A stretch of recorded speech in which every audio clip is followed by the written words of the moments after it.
The Empire had conquered 47 worlds across 3 galaxies. Their massive warships blocked out the sun wherever they appeared. Their soldiers stood 8 feet tall with armored scales that could stop most weapons. They had never lost a war. They had never retreated from any planet.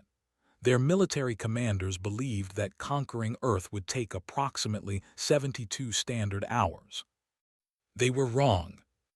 Admiral stood on the bridge of his flagship, the Eternal Dominion, watching the blue and green planet rotate slowly beneath him.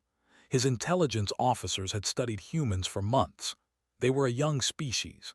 They had only recently discovered faster-than-light travel. Their weapons were primitive compared to plasma cannons. Their ships were slow and fragile. Everything about them suggested an easy victory. "Begin the invasion," Admiral ordered. His voice carried the confidence of a commander who had never known defeat. 12,000 drop ships descended through Earth's atmosphere. They carried over 500,000 soldiers. The first wave landed in major cities across Europe, Asia, and North America. Within hours, they had destroyed most of Earth's conventional military forces. Tanks burned in the streets. Fighter jets fell from the sky like broken birds. The human governments broadcast messages of surrender. Admiral smiled. He reported to the High Council that Earth would be fully within days. He ordered his soldiers to begin establishing permanent bases and mining operations. The planet was rich in resources that the Empire needed. But the Admiral had made a terrible mistake. He believed that destroying a human army meant destroying human resistance. He did not understand what lived in the hearts of the creatures called humans. Sargent watched the alien ships land from her position in the Rocky Mountains. She was a Marine, part of a special operations unit that had survived the initial attack. Around her stood 47 other Marines. They were dirty, tired, and angry. They had watched their bases burn. They had seen friends die, but they were not broken. "They think they've won," said to her soldiers. "They think we're finished. Let's show them how wrong they are." The Marines moved through the mountains like ghosts. They had trained for years in the art of guerrilla warfare. They knew how to survive in harsh conditions. They knew how to fight enemies with superior numbers and weapons. They knew how to make themselves invisible. The first attack came 3 days after the declared victory. A convoy of alien supply vehicles traveled through a mountain pass. The road was narrow, with steep cliffs on both sides. The commander saw no threat. His sensors showed no enemy forces for miles. Then the explosion started. Marines had placed improvised explosive devices along the entire length of the pass. The first blast destroyed the lead vehicle. The second blast destroyed the vehicle at the rear. The convoy was trapped. From hidden positions in the rocks above, Marines opened fire with everything they had. Bullets rained down on the confused alien soldiers. They fired back, but they could not see their attackers. Within 15 minutes, every alien in the convoy was dead. The Marines disappeared into the mountains before reinforcements arrived. Admiral received news of the attack with irritation. He ordered a battalion of soldiers to hunt down the attackers. 1,000 warriors entered the mountains, equipped with the finest weapons and tracking technology in the galaxy. They found nothing. The Marines knew these mountains. They had trained here for decades. They knew every cave, every trail, every hiding spot. They watched the alien soldiers stumble through unfamiliar terrain. They waited until the perfect moment. The attack came at night. Humans, the learned, could see quite well in darkness. The Marines struck from multiple directions, hitting the battalion and then vanishing before the aliens could respond. They targeted officers first, then communication equipment. They left behind confusion and fear. Over the next 2 weeks, the Marines killed 400 soldiers. The surviving aliens retreated from the mountains. Word spread quickly among human survivors. In the jungles of South America, former soldiers organized resistance cells.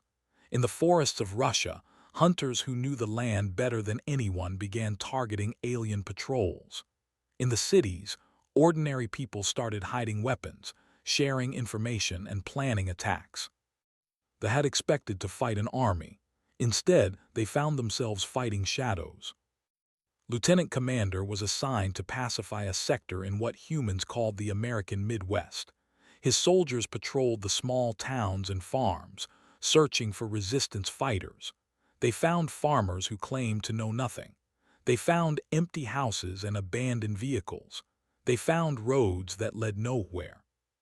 Then his soldiers started disappearing. First, it was two warriors who went to investigate a farmhouse. They never returned. Search parties found their bodies 3 days later, hidden in a cornfield.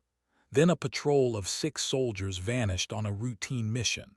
Their equipment was found scattered across a country road, but there was no sign of the soldiers themselves. Ordered his troops to stay in large groups. He doubled the guards at every base. He sent drones to watch the surrounding area at all times, but the attacks continued.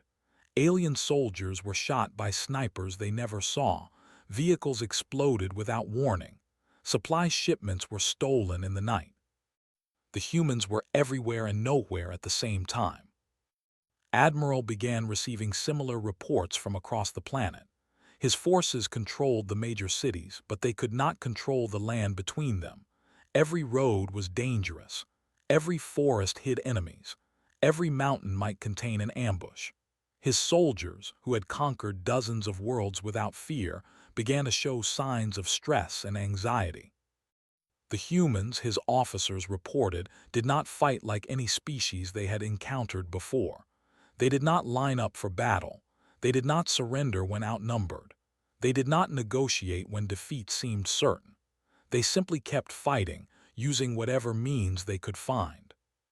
An outpost in northern Canada was destroyed by an avalanche that humans had triggered with explosives. A command center in Germany was poisoned when humans contaminated the water supply. A communication tower in Japan was destroyed by a single human who crashed a vehicle loaded with explosives into its base. The humans called these fighters many things: guerrillas, partisans, resistance.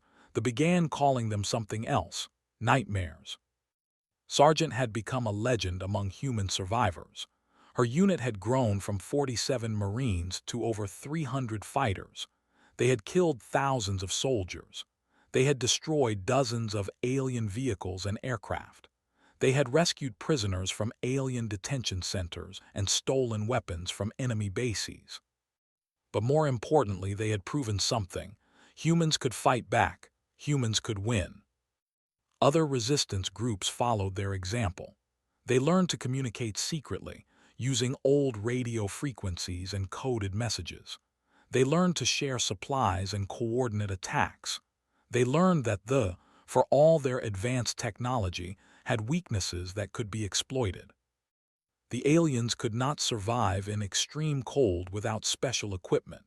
Their sensors had difficulty detecting targets in heavy rain or snow.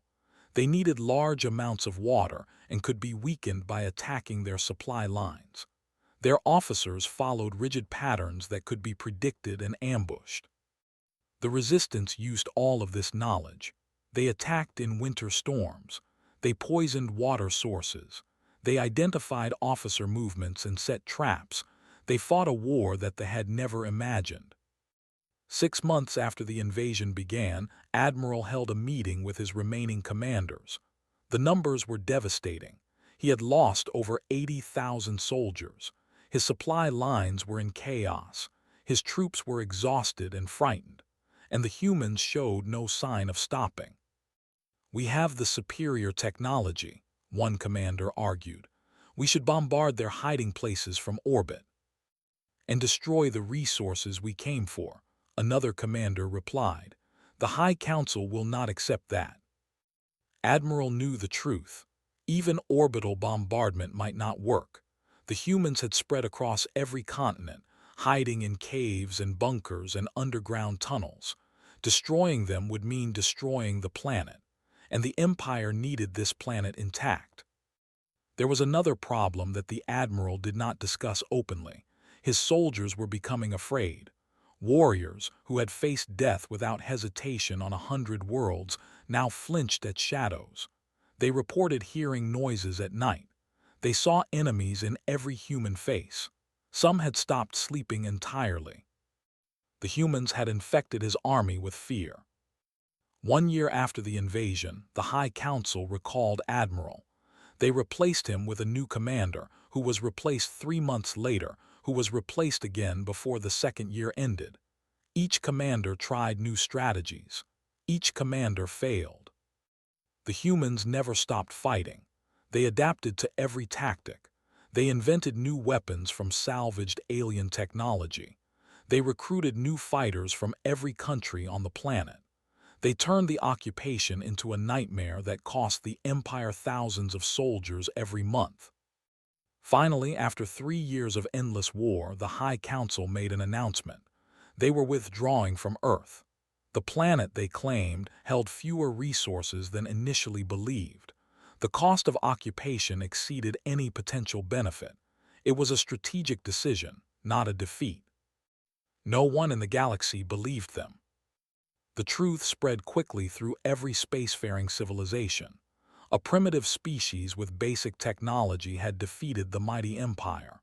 They had done it not with powerful weapons or advanced ships. They had done it with determination, creativity, and an absolute refusal to surrender. Sergeant, now called Commander by those who followed her, watched the last ships leave Earth's atmosphere. She stood on a mountain overlooking what had once been a beautiful city. The scars of war were everywhere. Millions had died. The planet would take generations to rebuild. But they had won. The galaxy had learned a lesson about humans. They were not weak because their technology was simple. They were not cowards because they avoided direct confrontation.